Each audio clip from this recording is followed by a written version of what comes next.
Hello and welcome back to another Capes and Lunatics production for the Southgate Media Group's 6th annual podcast marathon.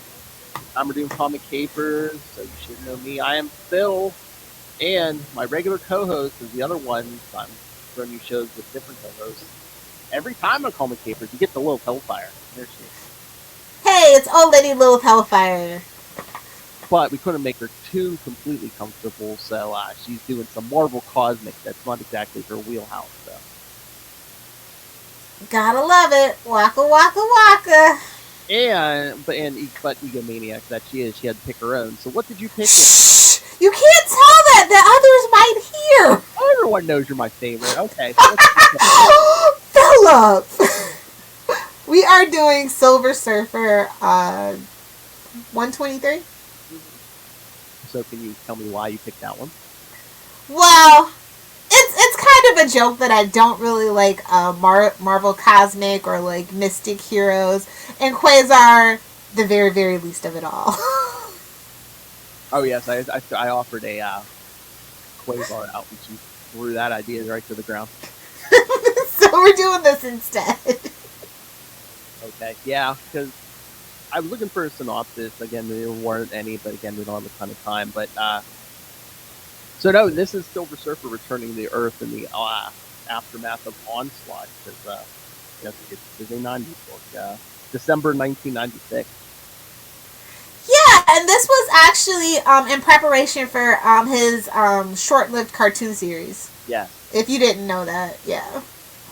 Yeah, because if you even look, they have there's no synopsis, but the solicit for this book, they're like, yeah, from his valiant victory in Marvel vs. DC to his butt-kicking adventure in dangerous artifacts to his upcoming cartoon, the Surfer's really riding a wave.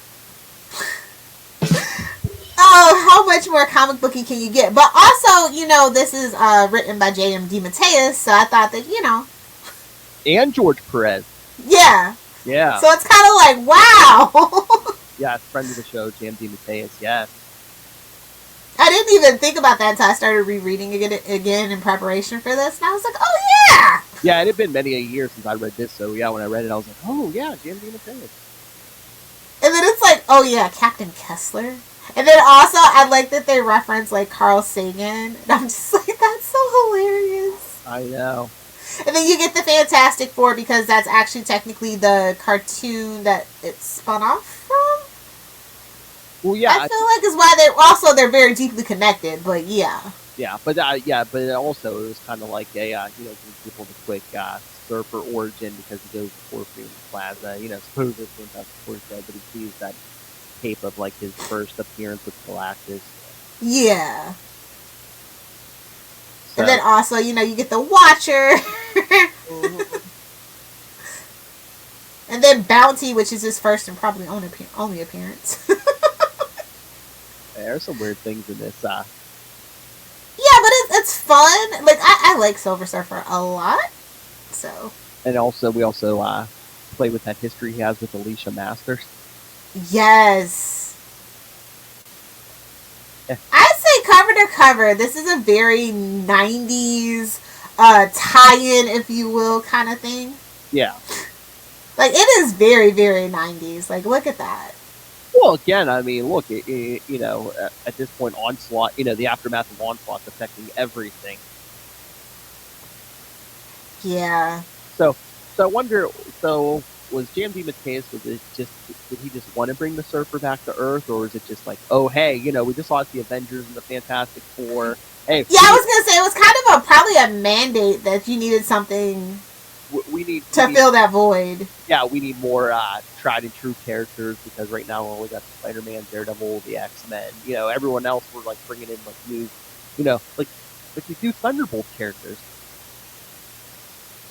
And also, isn't this the issue where they have that to Mark Grunwald in here as well? Yeah. So that was pretty neat. Definitely, yes. But yeah, recognize a real one when you see one. And the Ron Garney art, I mean, I love Ron Garney. It just screams 90s to me, but I love it. Yeah, I was going to say, this is a snapshot of the 90s, like how the cosmic 90s for Marvel was for sure. Yeah. It's very much that aesthetic. But yeah. I like the government stuff too, the fighter pilots, very Green Lantern-y, if you will. And just, Slippers, I kind of cut off some of his emotions at this point, kind of bringing him back to, when we first see him, he's kind of, emotionless until he discovers that. So I guess he's on the journey to rediscover his emotions. Yeah. And then, we got a little X-Men in there for good measure. I was going to say it's not why you picked this one, but yeah, because I guess, what was it, X-Men Unlimited 14, so this comes like right after that. Yeah. I just love it. I'm sure you love it. The Marvel 90s animated cartoon universe is the best Marvel Cinematic Universe, and you can fight me if you don't like it. You probably love it too. They play Cyclops and dummies. Like, why are people attacking the Silver Surfer? And I love it. He just looks at him like, you're a mutant. Really gonna ask that question? Gene's just like, this is who I'm stuck with. The dude with actual metal bonded to his head knows more than you. Come on. And you don't want to be their leader. And you want to be my mutant character. But, I thought it was a really good setup for, what DMD Mechanics had coming up. And, one day we're going to have to cover one of the upcoming issues where with Spider-Man and Daredevil. Yeah, definitely. This one had the backup, right? In it? I don't think. Well, this is 123. Maybe it was 125. I think. Yeah, maybe that's what I'm thinking of. Yeah, they did do something for 125. We might just have to use this still for Reddit at that point, but yeah. That's what we have the Patreon for. Not to be confused with Southgate Media's Patreon, although you should totally give them a shekel. Capes and Lunatics has one as well. That's right, kid. I'll tell you where at the end, but all of that. Maybe that's the other thing to bring Surfer to Earth is so we can do all the guest stars because it's like I said, there's one issue. Yeah, he was a hot commodity. And then it's so funny because I remember all the kids in my school were like getting into Silver Surfer and stuff, and now it's like you're hard pressed to find a Silver Surfer fan over the age of 25, probably, I'd say. You mean under or over? Oh, okay. Like, old people forgot about Silver Surfer. I don't know.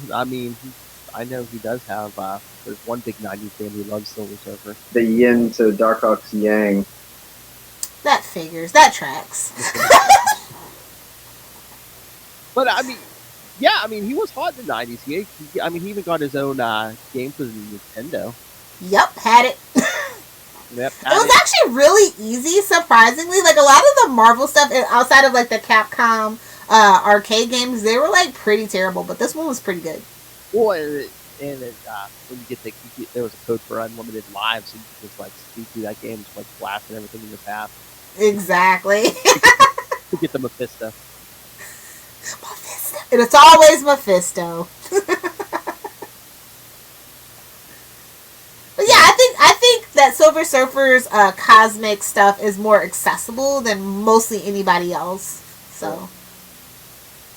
And it's just he's been here for so long. They have Fantastic Four introduced him, and he's just got a cool look and everything. And he's like a surfer, dude. I feel like they tried to capitalize on that a little too late. Post Teenage Mutant Ninja Turtles. Oh yeah. With the cowabunga and that whole surfer dude culture and stuff, I think that they just a little late with that one. But I think that also had to do a lot with his resurgence in popularity too, because that was still in the cultural zeitgeist at the moment. And this was probably the height of his popularity. Because in the 90s, he's in all this Infinity. And the TikTok kids have discovered him for whatever random reason. TikTok kids discover stuff, so I don't know. Oh, that's what reminded you. Okay. Yeah, TikTok made me do it. TikTok has a lot of good comic book discourse, and then it's not like having to watch a YouTube video that's like an hour long. They're like at most 3 minutes, And I just find that very fascinating in the the way that comics are being discussed now with kids. They have good taste. That's what I can say. And they definitely are totally into Batman and Joker and love. So, so the kids get it. I mean, yeah, again, this is the height of Surfer's popularity. Again, this is the 123rd issue of this book. I mean, these days, who besides like Batman or Spider-Man gets 123 issues? He's compelling, though, and that backstory, he's a very sympathetic character. He has a tragic backstory that's not a dead parent, yeah. It's a dead wife and kid, but, it's very Martian Manhunter. I think that's why I probably liked him a lot, because I feel like those two are, like, 1-to-1 for DC. That's kind of one of those things. Well, it's almost like the reverse Superman, because it's like, his planet was gonna get destroyed, but he makes a deal with the devil, basically, to save it. Lois? I'll do it for Lois!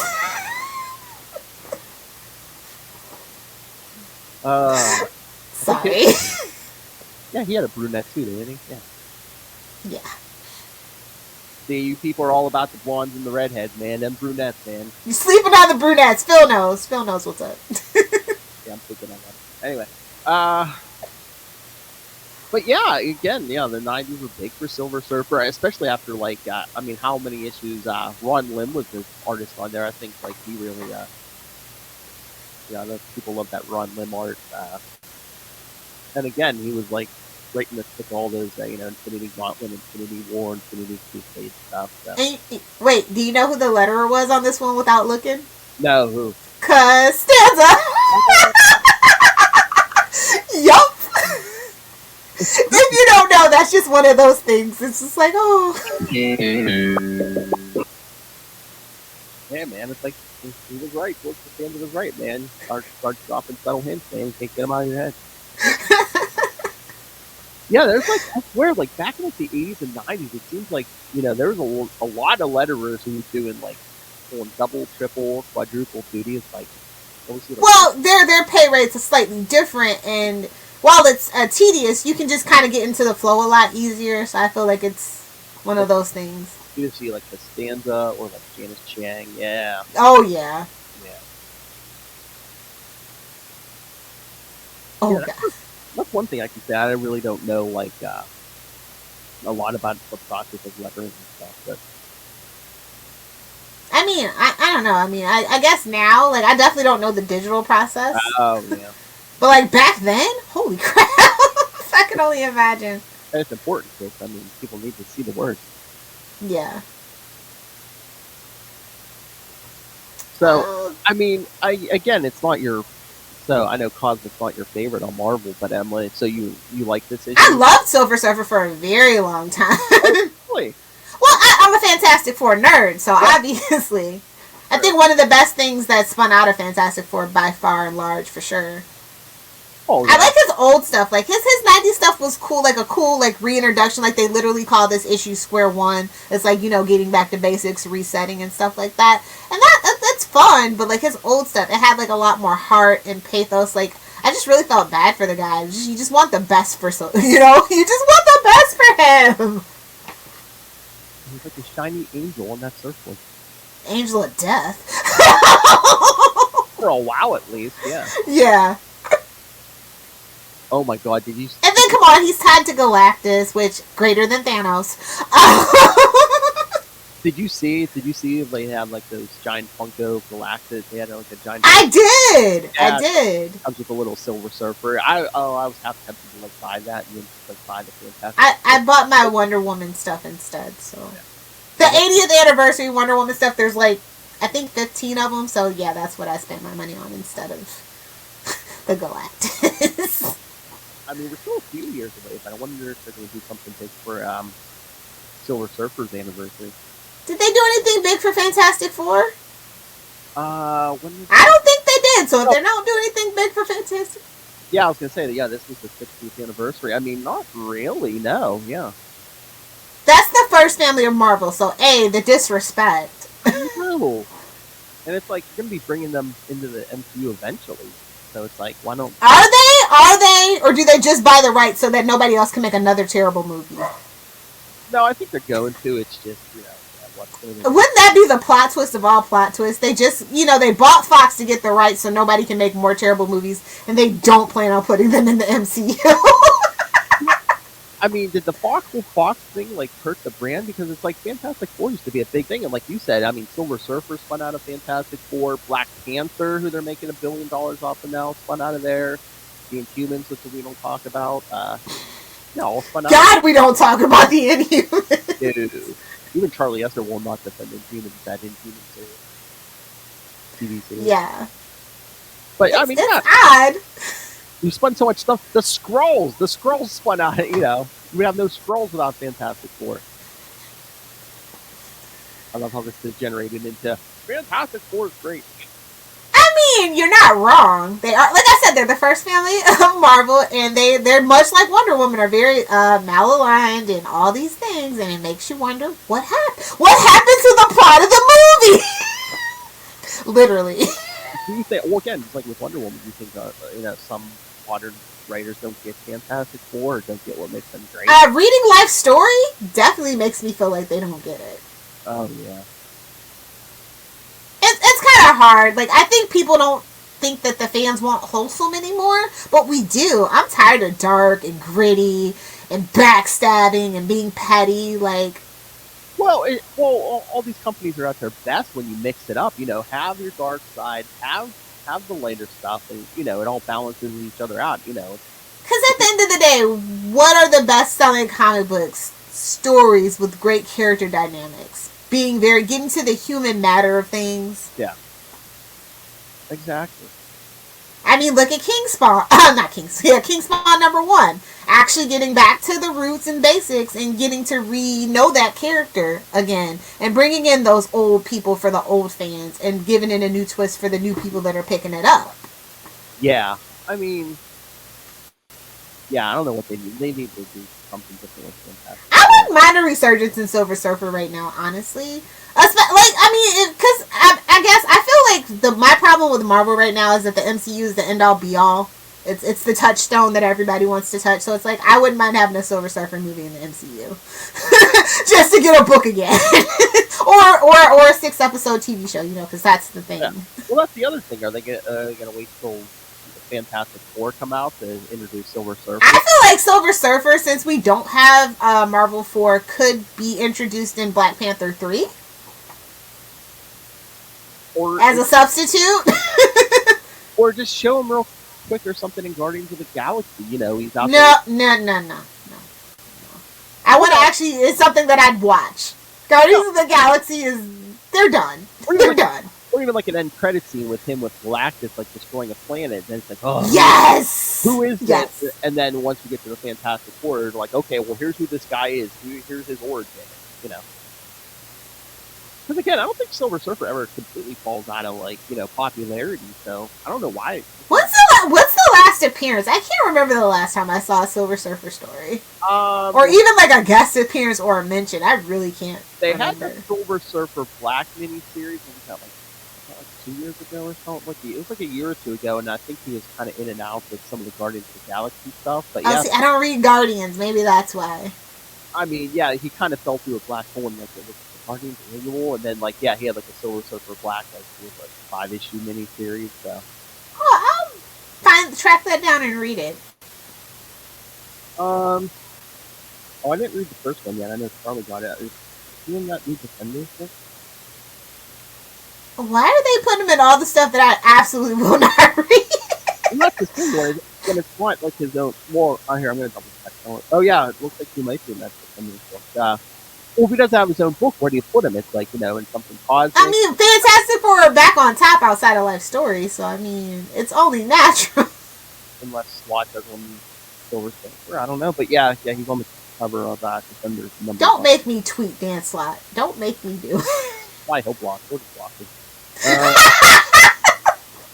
you speaking of my experience? No, he doesn't block me, but I'm just saying, I've heard a lot of people say, you don't like to argue, like block it. Well, that's the sensible thing to do on the internet, to be honest. All right, kids. We're at the end of our talk already. Like I said, these go really fast. We usually do like hour shows, so hour plus, but who's counting? That's true. So yeah, so if you want to more talk of comic books of Marvel and DC from me, Lilith, and the rest of the team, yes, go follow us on the Capes and Lunatics podcast and the Capes and Lunatics Sidekicks podcast, where you can find comic capers. Find it all at Linktree, linktr.ee/CapesandLunatics. And send us feedback. We love the feedback. So email us CapesandLunatics@gmail.com or call our voicemail 614-382-2737. That's 614-38-CAPE. And Lilith, where can Dan Slot fight with you on the internet? Oh, I'm not gonna fight with Dan Slott, but the moral of the story is we should all tweet Dan Slott to give us more Silver Surfer and Fantastic Four. I think that was the moral of this story. But if you guys want to find me on the internet and fight with me as the nerd you are, you can find me on Twitter at Lilith Hellfire, on Instagram at Lilith Hellfire69, and of course on TikTok, making comments and only Star Trek related content at Lilith Hellfire69. I'm 12 and you need me to be 12. Yes, you will be 12 and you will be 12. So, but yes, again, this is the Southgate Media Group's podcast marathon. So yeah, go to check out southgatemediagroup.com. Check out 63 more years, Robin, Mothra, and Molly. 63 more years. But no, yes, and check out the website, southgatemediagroup.com. Check out the, and please subscribe to the YouTube channel, the Patreon. And yeah, lots of good stuff there. And pick up Pod Life, the book, digital or paperback on Amazon. Help support the show and the network. And that not so cosmic man, Rob Master Doom Southgate. Make it rain. All right, kids. So thank you for joining us again. Stay tuned for another great episode of from someone from the Southgate Media Group. Could be us, could not. I don't know. So yes, stay tuned. Lots of good stuff. Hey, I'll admit it. There's good stuff besides us on the Southgate Media Group. This Week in Geek? No, this week. Oh, just kiss Rob's butt while you're at it. No, I'm just saying. Jesse Jackson. Don't cancel us! Jesse Jackson is the man. The boss, if you will. Touche. I like that. I enjoy that very much as well. All right. So thanks for joining us, kids.